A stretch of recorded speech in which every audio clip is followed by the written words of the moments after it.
Aujourd'hui, c'est le 25 mars. C'est la fête de l'Annonciation.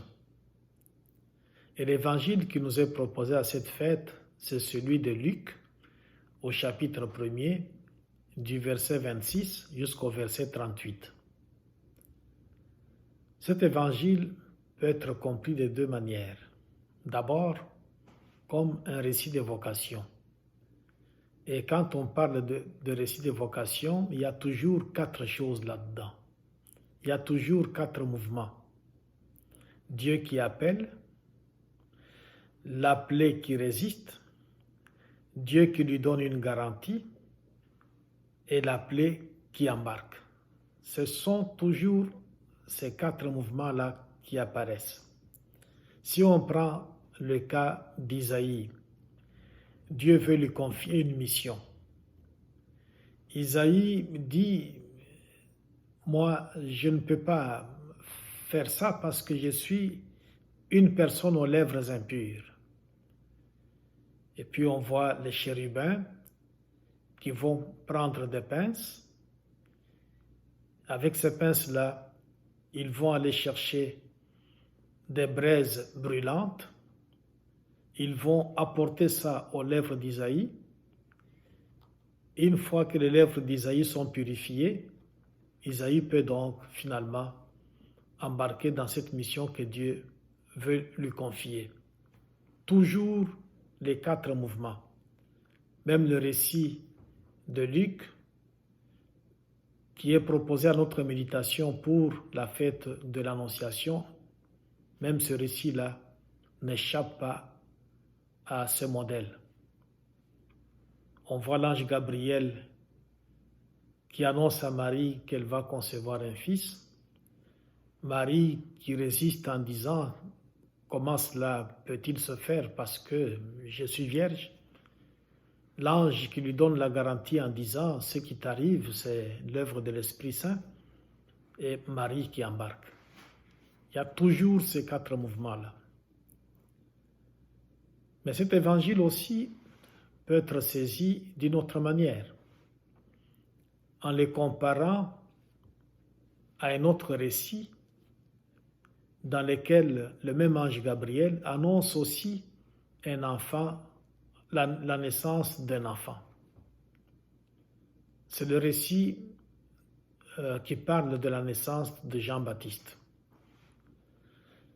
Son père, c'est Zacharie. Zacharie est un prêtre. Il est au temple. Il est en prière. Il est dans le Saint des Saints. Et là-dedans, pendant qu'il était en prière, l'ange Gabriel lui apparaît. Il lui dit, Zacharie, ta femme Élisabeth va concevoir. Elle va enfanter un fils. Et Zacharie répond à l'ange en disant, cela n'est pas possible parce que ma femme Élisabeth a pris de l'âge. Et à son âge, elle ne peut ni concevoir ni mettre au monde un enfant. Alors l'ange Gabriel va lui infliger une punition. Pourquoi? Parce que dans l'histoire juive, il y a eu beaucoup de femmes qui étaient âgées, mais qui ont quand même conçu et mis au monde des enfants. Lui, Zacharie, en tant que prêtre, était censé le savoir. Alors, si dans son cas, il s'est montré ignorant, si dans son cas, si pas ignorant, il s'est montré douteux, l'ange va lui infliger donc une punition. Et cette punition va consister à lui enlever la faculté de la parole. Et Zacharie va rester comme ça jusqu'à la naissance de son fils Jean-Baptiste. Le cas de Marie est aussi marqué par la présence du même ange Gabriel. Mais cet ange va trouver Marie dans une maison de campagne, dans un cadre tout à fait banal, où, en ce qui concerne la révélation, on doit s'y attendre le moins. Et l'ange Gabriel va apparaître à Marie en lui disant, tu vas concevoir et enfanter un fils. Et ce fils n'est pas n'importe qui, il est celui qui va sauver le monde. Marie répond, avec raison évidemment, que cela n'est pas possible parce qu'elle est vierge et ne connaît pas d'homme.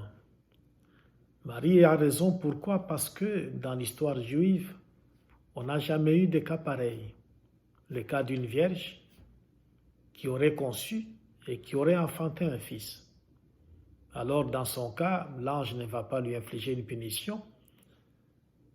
L'ange va plutôt lui donner une garantie en lui disant « Ce qui t'arrive, c'est l'œuvre de l'Esprit Saint. Ce qui t'arrive, c'est quelque chose de spécial. Ta parente Élisabeth a conçu. Parce que rien n'est impossible à Dieu. Regarde, même ta parente Élisabeth a conçu. Elle est maintenant dans sa grossesse à son 6e mois, alors qu'on l'a qualifiée d'une femme inféconde. Alors Marie, étant en possession d'une telle garantie, va donc dire oui à l'ange en disant « Voici la servante du Seigneur, que tout se passe pour moi selon ta parole. » Marie est donc un modèle parfait de la disponibilité. Elle se fait dans les mains du Seigneur comme un outil dont le Seigneur peut se servir pour pouvoir mener à bien sa mission.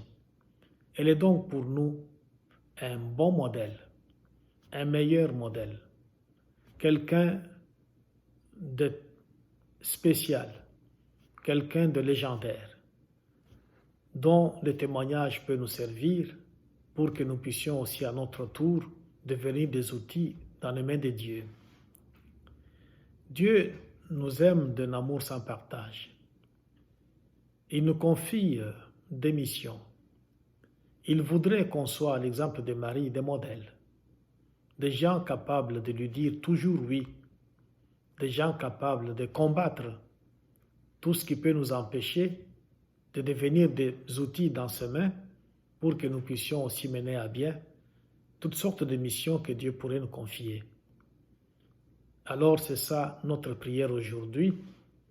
Nous allons demander au Seigneur de nous aider, de nous venir en aide, de faire en sorte qu'à l'exemple de Marie, nous puissions à notre tour devenir des outils et que nous puissions réussir à combattre dans notre cœur tout ce qui peut nous empêcher de pouvoir le devenir, de devenir des disciples, de devenir des gens disponibles entre ses mains pour que Dieu fasse de nous ce qu'il voudra.